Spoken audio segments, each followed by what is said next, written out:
So tonight, what consequences might Donald Sterling realistically face? And what can you do if you hear comments like his at your job? Joining us tonight is Dr. Wendy Patrick, an expert in business ethics from San Diego State University. Thanks for being with us tonight. Thank you. Before we get into racism in the workplace, let's talk a little bit about what might happen to Donald Sterling. How do you see all this playing out? Well, you know, all eyes are really on Adam Silver, right? Welcome to the job. He just took office, of course, February 1st, and now we're all going to learn probably in the press conference tomorrow what he's going to do. People are talking about everything from fines to suspension to worse. The problem, however, is there's also a concern about setting precedent, and that's part of the reason they're moving as slowly as they are. They want to make sure they do everything by the book, immunize themselves from lawsuits, make sure that Donald Sterling gets due process. So the first thing they're doing right now is they're authenticating the tape. Okay, he never said it wasn't him, but we're going through the motions just to make sure everything's done properly. After that, they'll probably move into interviewing witnesses. Now, the girlfriend probably isn't going to be cooperative. She's got probably legal problems of her own due to the fact that she, you know, recorded him illegally because it was without his consent. So she faces potential both criminal and civil liability. And from there, you know, they're going to move on and probably interview him as well. But it could range. It could be sanctions, financial sanctions. It could be suspensions.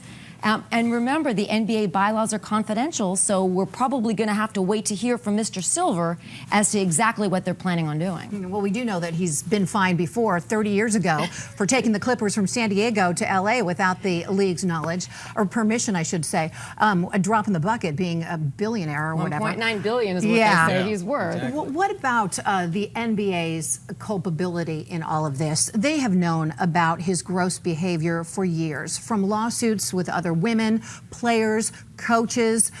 He was in trouble with the housing for discrimination in housing for his apartment complexes in Los Angeles. I mean, this is only now coming to light because he's embarrassed the league publicly, but they've been turning a blind eye to this boorish behavior. Mr. Sterling's case is a sign of the times. It seems that there are a number of notable individuals that have gotten themselves into hot water in this fashion, and then we all want to look back and say, well, what should we have seen over the years, or what did people see over the years that they didn't properly report? Or maybe they did report it and those investigations didn't go anywhere. So that is going to be part of this, as it is with anybody else who makes despicable comments like this.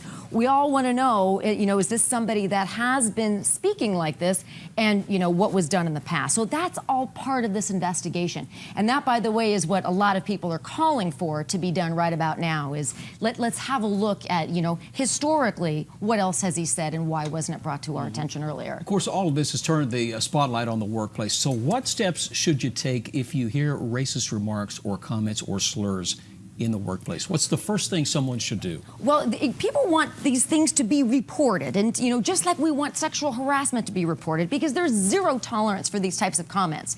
And we want to make sure that it's not, you know, turning a blind eye or a blind ear in this case. We want to make sure that these things are reported up the proper channels so that at least they can be investigated. And I know there's always, you know, well, are the allegations true? Who heard it? Is there corroborating evidence? But those are things that should be worked out in the investigation phase. They shouldn't be things that are, you know, overlooked, because unfortunately these are the kinds of things that result if it goes unchecked for too long.